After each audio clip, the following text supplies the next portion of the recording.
अच्छा रिडीम करेगी and will pay annual interest rate of 15% annually पे करेगी। Determine the present value of debentures issue if the capitalization rate is, capitalisation का मतलब है किस रेट में इन्वेस्टर्स कैपिटल देने को तैयार हो रहे हैं। पढ़ लीजिए बेटे, पहले क्वेश्चन पढ़ लीजिए, मैं आराम से चलूंगा। Question number third,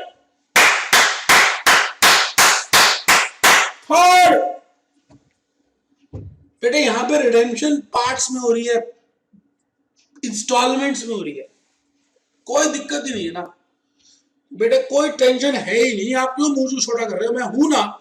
statement showing calculation of value of future benefits,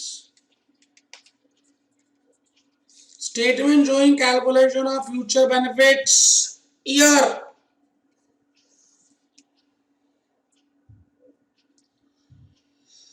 year 10 year ने बेटे, दूसरे पेज में कर देना, खुला खुला आएगा। Year, cash flow, present value factor, present values,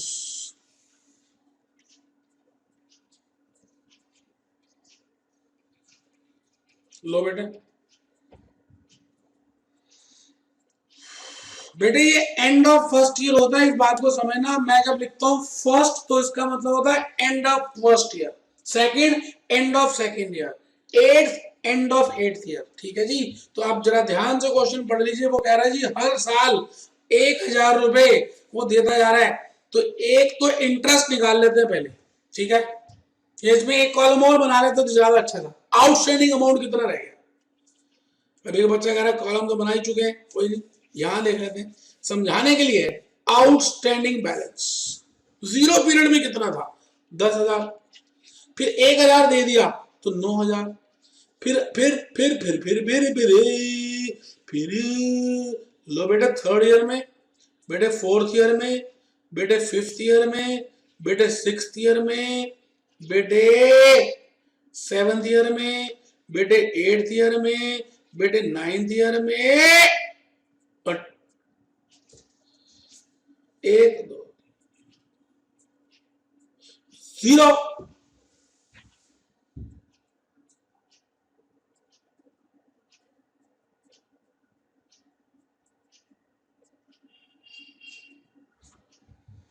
तो आप बताइए जी इंटरेस्ट कैसे निकालेंगे। बेटे इंटरेस्ट का रेट कितना है, 15%। तो बेटे पहले तो 1500 आ गया क्योंकि 10,000 के ऊपर निकलेगा, फिर 9,000 का 15%, बेटे 1350 आ गया, फिर 8,000 का 15%, 1200 आ गया, फिर 7,000 का 15%, 1,050 आ गया, फिर 6,000 का 15%, बेटे 900 आ गया, बेटे 5,000 का 15%, 750 आ गया, 600, 450, 300, 150। लो बेटे मैंने बेटे वैसे सॉल्व कर दिया है, लेकिन मैं फिर भी कर रहा हूं क्योंकि मुझे मोहब्बत है आपसे। देख लो अगले पेज में मैंने अब किया है, अगला पेज तो मैंने बेटे कॉलम भी वहां पे ज्यादा बनाए हैं। इसका मतलब मैं देख नहीं रहा, आपके सामने लाइव कर रहा हूं, ठीक है जी, क्योंकि मैं बताना चाहता हूं कि आप पेपर में कैसे करेंगे, ठीक है जी। तो सभी में एक एक ऐड कर दें, अब कॉलम तो बनाया नहीं मैंने, तो मैं चाहता नहीं कि अब आपका पेज खराब करूं, तो 1,000 तो सभी में ऐड कर दूं। तो इसका मतलब यहां पे कितना आ गया, 2500, यहां 2350, 2200, 2050, 1900, 1750, 1600, 1450, 1300, 1150। बेटे आराम से, माना कि थोड़ा गुच्चड़ मुच्चड़ हो गया है, लेकिन मैंने बुक में बहुत साफ सुथरा किया है। भावनाओं को देखिए, गुच्चड़ मुच्चड़ मत देखिए। चलिए जी, प्रेजेंट वैल्यू फैक्टर 0.862, 0.743, 0.641, 0.552, 0.476, 0.410, 0.354, 0.305, 0.263, 0.227। बेटे ये 16% में निकाला है, 16 पे। तो बेटे अब आपको मैंने समझाना था, इसका टोटल करना है, मैंने कर भी दिया है। तो बेटे टोटल आना चाहिए 9676। चेक कर लीजिए please, 9676 is the total of value of one debenture if this is the pattern of payment।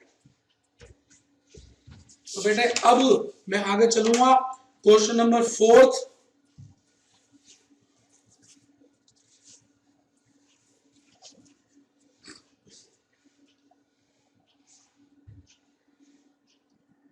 बेटे क्वेश्चन नंबर 4 जो है, मैंने मनी मार्केट में कराया था, फिर भी मैं यहां बता दूंगा। अ 2 ईयर जीरो कूपन बॉन्ड, आपको पता है जीरो कूपन बॉन्ड कौन से होते हैं? जो इशू होते हैं डिस्काउंटेड प्राइस पे और जो रिडीम होते हैं फेस वैल्यू पे, इंटरेस्ट नहीं मिलता इस पे। 10,000 का है एक बॉन्ड, जिसकी वैल्यू 9022.87 है, डॉलर्स है, कोई टेंशन नहीं। What interest rate would you earn if you held up to maturity? कोई दिक्कत नहीं बेटे, आप बताइए इंटरेस्ट क्या होगा, मेरे को मिलेंगे कितने, मैंने दिए कितने, मैंने पूंजी कितनी लगाई, मुश्किल है ही नहीं, आराम से देख लीजिए। मुझे रिटर्न कितना मिला, मैंने कहा मैंने 10,000 मिले मेरे को, और मैंने 9022 का जीरो कूपन बॉन्ड खरीदा। तो बेटे कैसे करेंगे, 10,000 माइनस 9022 अपॉन 9022 इंटू 100, ये आ गया जी 10.84%। ये तो 2 साल का है ना बेटे, तो 1 साल का भी निकाल सकते हैं। This is the return for 2 years। So for 1 year return will be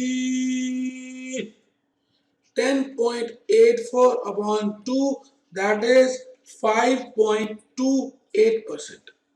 लो बेटा, मुश्किल तो है ही नहीं बेटा, फोर्थ भी कर दिया, फिफ्थ भी कर दिया। अब पहले थोड़ी सी आपको हल्की सी प्रेजेंटेशंस लिखनी पड़ेंगी बेटे, पीपीटीज एक दो शुरू करते हैं, हल्का सा लिखेंगे, ज्यादा कुछ नहीं है।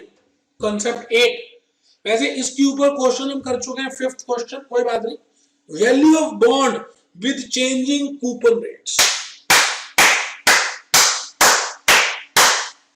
Value of bond with changing coupon rates, लिखें जी, value of bond with changing coupon rates।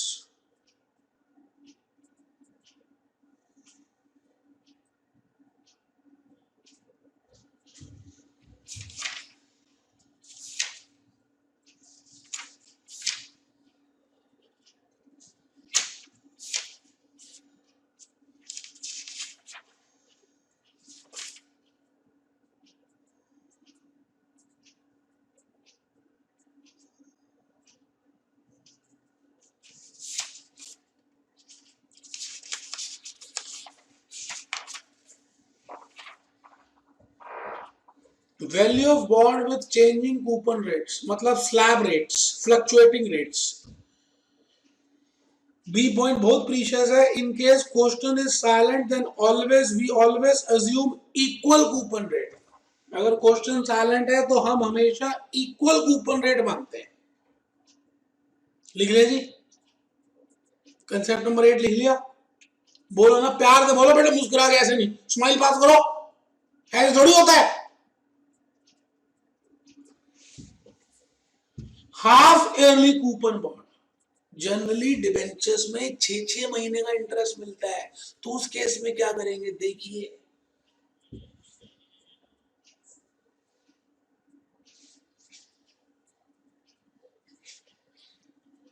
Concept 9 लिख रहे हैं मेरे प्यारे, मेरे बच्चों, भाइयों और बहनों, लिखिए, जो लिखेगा वही जीतेगा। लिखिए concept number 9, half yearly coupon rate bond, half yearly coupon rate bond और सेमी एनुअली बॉन्ड। ए,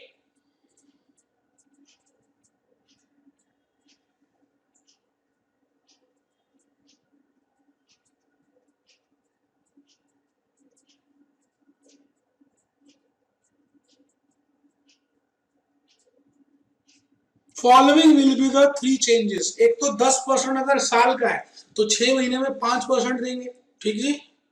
दूसरा चेंज, केडी को भी आधा कर दो, इंटरेस्ट रेट को भी आधा कर दो और पीरियड डबल कर दो, आराम से, कोई जल्दी नहीं बेटे, प्रैक्टिकल भी कराऊंगा। पहला, कूपन रेट आधा कर दो, केडी आधी कर दो, क्योंकि बेटे कूपन रेट और केडी तो साल के लिए निकले, और एन इंटू 12 कर दो। चलिए जी, बस यही कंसेप्ट है बेटे। मंथली में, मंथली कूपन रेट बॉन्ड्स 12 से भाग कर दो और एन को 12 से गुणा कर दो, लिख लीजिए।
लिख लिया जी, तीनों चेंजेस लिख लिए।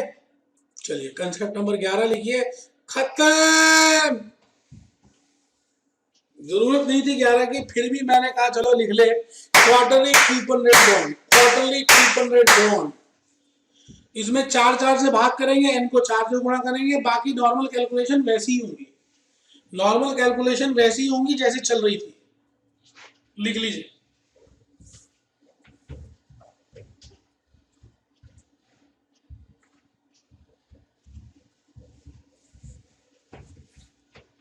Those bonds which pay interest every 3 months are known as quarterly coupon bonds. Following will be the 3 changes. Coupon rate को 4 से भाग कर देंगे, केडी को भी 4 से कर देंगे क्योंकि वो दोनों पर एनम होते हैं, और एन को 4 से गुणा कर देंगे। आइए जी, 12 नंबर आज की क्लास की अट्रैक्शन यही है, बस कंसेप्ट 12। आज बस 2 कंसेप्ट और लिखने, 12 और 13 या 14, बस 2-3 ही लिखने, काम खत्म होने वाला बेटे। आज की क्लास तो जल्दी छूट जाएगी। एक बच्चे के चेहरे में मुस्कुराहट आ गई, अरे जल्दी छूट जाएगी। हाँ,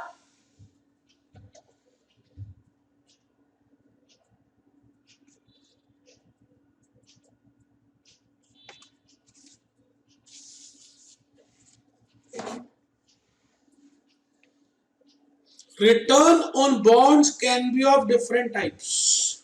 बॉन्ड्स के जो रिटर्न है वो अलग अलग प्रकार के हो सकते हैं।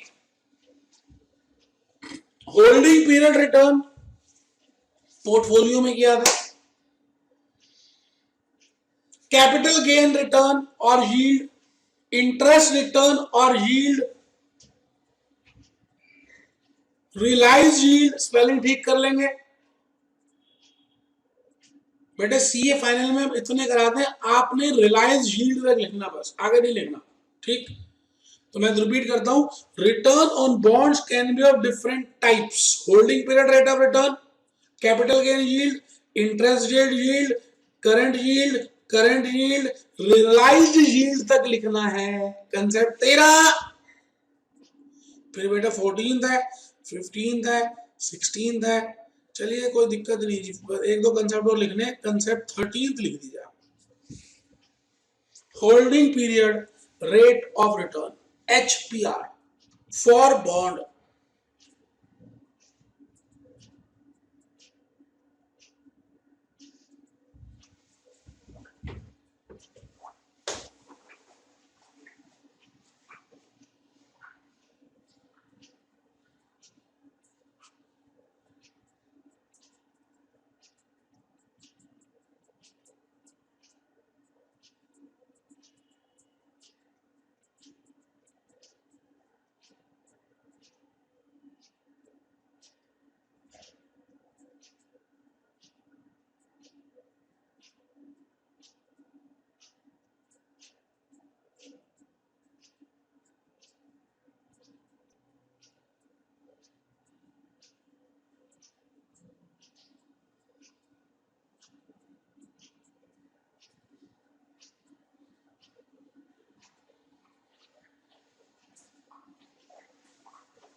HPR बेटा वही formula, P1 minus P0 plus cash inflow upon P0 into 100। ये किया हुआ आपने, लिख रहे हैं क्योंकि हम इस चैप्टर में एक बार दोबारा करेंगे।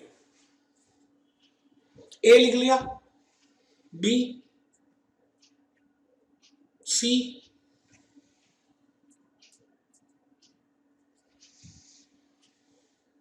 अब बॉन्ड्स में जो इंटरेस्ट मिलता है, मैंने वहां पे डिविडेंड लिखा था, तो बॉन्ड फॉर शेयर्स ये आपने किया है, तो for bonds B1 minus B0 plus interest upon B0 into 100।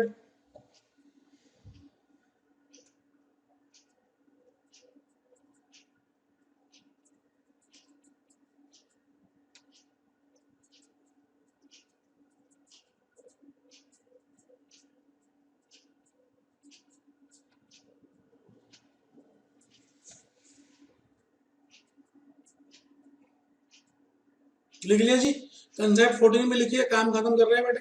Capital gain yield अगर निकालना हो तो B1 minus B0 upon B0 into 100, value of bond at the end of the period, value of bond in the beginning of the period, खाली capital gain. जैसे आप holding period का formula देखिए, इसमें दो चीजें, B1 minus B0 capital gain है, interest interest है, इंटरेस्ट यील्ड है, तो इसको अलग से भी कर सकते हैं। होल्डिंग पीरियड के दो संधि विच्छेद हो सकते हैं, capital gain yield, interest yield, capital gain yield, interest yield. चलिए जी, कैपिटल गेन यील्ड लिखिए, B1 minus B0 upon B0 into 100,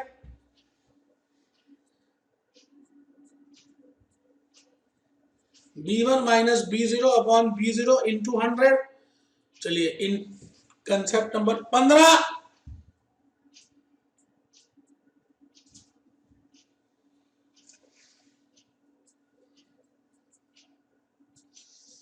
it is measured, interest yield भी बोल सकते हैं या करंट यील्ड भी बोलते हैं, तो सभी बच्चे लिखेंगे इधर इंटरेस्ट यील्ड और current yield. It is measured by comparing the coupon interest rates with prevailing market price, तो interest rate upon market price into 100 is current yield.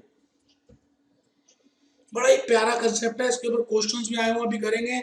Interest yield और current yield, it is measured by comparing the coupon interest with prevailing market price, interest upon market price of a bond into 100 कर लीजिए, गलती से लिखा नहीं है। In case market price is missing then we can consider fair value, book value और face value. ठीक है जी। ये बेटे अभी हमने अभी जो क्वेश्चन किया था एक, कौन सा, जिसमें डिवेंचर हजार हजार रुपए के आप हर साल रिडीम कर रहे थे, तो ये कंसेप्ट है उसके ऊपर। लिख लें, कर चुके हैं concept 16। Value of self amortisation bond slash value of a bond paying part of principal amount every year.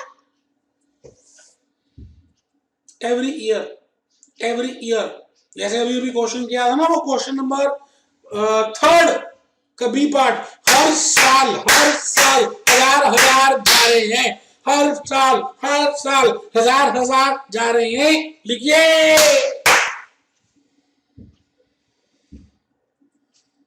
those bonds which pay part of the principal amount, those bonds which pay part of the principal amount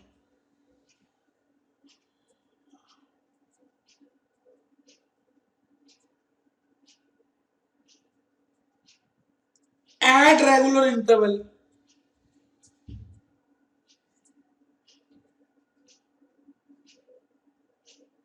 are named as self amortization bonds. In case bonds are amortized every year, then principal will decline. वहां पे भी decline हो रहा था, 10, 9, 8, 7, 6, 5 with annual payments, and interest will be calculated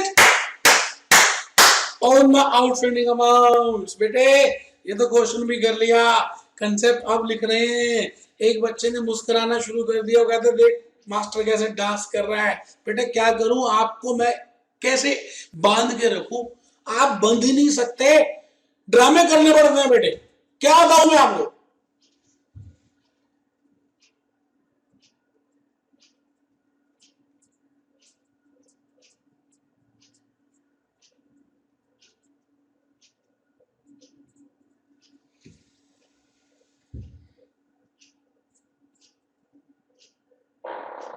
लिख लें आप concept number 17 भी लिख लें, रियलाइज्ड यील्ड 17 और 18 तक लिखने पड़ेंगे जी। आप नाराज मत हो ना, मैं भी सारा काम करा दूंगा, पहले बता रहा हूं मैं आपको। चलिए मैं 17 बाद में लिख लो जी। मैं आपसे ये कह रहा हूं, एज एन इन्वेस्टर, आप एज एन इन्वेस्टर हैं, आप ये बताइए कुछ भी सामान खरीदते हैं जब आप नॉर्मल अपनी जिंदगी की रोजमर्रा की जिंदगी में, तो आप दो चीजों को देखते हैं। आप रेस्टोरेंट में भी बैठे होते हैं ना बेटे, तो आपके सामने वो मेनू कार्ड होता है, तो आप दो चीजों को देखते हैं, एक उसका रेट क्या है, और एक आपको भूख कितनी लगी है और किस चीज का खाने का मन हो रहा है। दो चीजें कंपेयर करते हैं, तब जाकर डिसाइड करते हैं कि आपको सांभर डोसा खाना है, आपको पाव भाजी खानी है, आपको चीला खाना है, क्या खाना है, वो सब कुछ बाद में जाकर डिसाइड होता है। दो दो चीजें आपके दिमाग में चल रही होती हैं, एक प्राइस कितना है और एक भूख कितनी है। बिल्कुल उसी तरह से एक इन्वेस्टर जब भी कहीं पे इन्वेस्ट करने चाहेगा, as an investor, if this investor wants to invest somewhere, तो बेटे एक तो वो उसकी present value of future benefits को देखेगा, इसमें तो कोई दो राय है ही नहीं। Present value of future benefits को देखता है कि भाई अगर मैं ये डिवेंचर ले लूं तो मुझे प्रेजेंट वैल्यू कितनी मिलेगी, और दूसरा रिटर्न ऑफ अ बॉन्ड को भी देखता है कि बेटे इस बॉन्ड में मुझे किस दर का, किस कमाई का दर कितना होगा, रेट ऑफ रिटर्न कितना होगा ऑन इन्वेस्टमेंट। तो बेटे दो चीजों को देखा जाता है, कभी भी एक इन्वेस्टर इन्वेस्ट करता है तो उसको वो दो चीजों को देखता है, एक present value of future benefits कितने मिलेंगे और रेट ऑफ रिटर्न कितना है। इन दोनों को मिक्स करके ही वो डिसाइड करता है कि ये डिबेंचर लेना चाहिए, बॉन्ड लेना चाहिए, जीरो कूपन बॉन्ड करना चाहिए या नहीं करना चाहिए। बेटे ये तो मैंने बता दिया आपको, फ्यूचर बेनिफिट सारे ही बता दिए। अब ये बताना है बेटे how to calculate return of a bond. तो बेटे ये बताना है how to calculate return of a bond. Return कैसे निकालते हैं, सुंदर से लिखता हूं बेटे, रिटर्न ऑफ अ बॉन्ड कैसे कैलकुलेट होता है बेटे, उसको देख रहे हैं। मैंने कहा जी एक रिटर्न होता है होल्डिंग पीरियड रिटर्न, एक रिटर्न का नाम है होल्डिंग पीरियड रिटर्न, HPR। कि आज मैंने ये डिबेंचर खरीदा आज और कल बेच दिया, तो मुझे रिटर्न कितना मिला, कल माइनस आज प्लस कुछ बीच में झूंगा अपॉन आज इंटू 100। बेटे यही तो वैल्यू होती है बॉन्ड की। बताओ कैसे करेंगे, B1 minus B0 plus interest 1 upon B0 into 100। बेटे होल्डिंग पीरियड रिटर्न तो यही है। बेटे इसमें दो रिटर्न्स छुपे हुए हैं, होल्डिंग पीरियड रिटर्न में दो रिटर्न्स छुपे हुए हैं। बेटे एक है कैपिटल रिटर्न और बेटे दूसरा है रेवेन्यू रिटर्न। आराम से, कोई जल्दी नहीं है। एक है कैपिटल रिटर्न और दूसरा है रेवेन्यू रिटर्न। रेवेन्यू रिटर्न मतलब इंटरेस्ट, और B1 माइनस B0। तो बेटा B1 minus B0 into B0 अलग से भी निकाल सकते हैं, तो कैपिटल रिटर्न आ गया। और अगर आपको खाली रेवेन्यू रिटर्न चाहिए, इसको हम जनरली कई बार करंट यील्ड भी बोल देते हैं। तो बेटे इंटरेस्ट अपॉन B0 इंटू 100 और मार्केट वैल्यू। तो बेटे एक रिटर्न है होल्डिंग पीरियड रिटर्न, एक रिटर्न है इंटरेस्ट रिटर्न जिसको कूपन रिटर्न या करंट यील्ड भी बोलते हैं। इसका नाम है बेटे करंट यील्ड। करंट यील्ड भी बोला जाता है। और बेटे करंट यील्ड के साथ साथ हम इसको रेवेन्यू रिटर्न भी बोलते हैं। ये करंट यील्ड लिखी दिया। और इंटरेस्ट यील्ड, इंटरेस्ट यील्ड भी बोल देते हैं। तो मेरी बात आप समझ रहे हैं। आइए जी एक दो क्वेश्चन करते हैं फिर बात समझते हैं, थोड़ी सी और भी रह गई है बातें। Question number 6,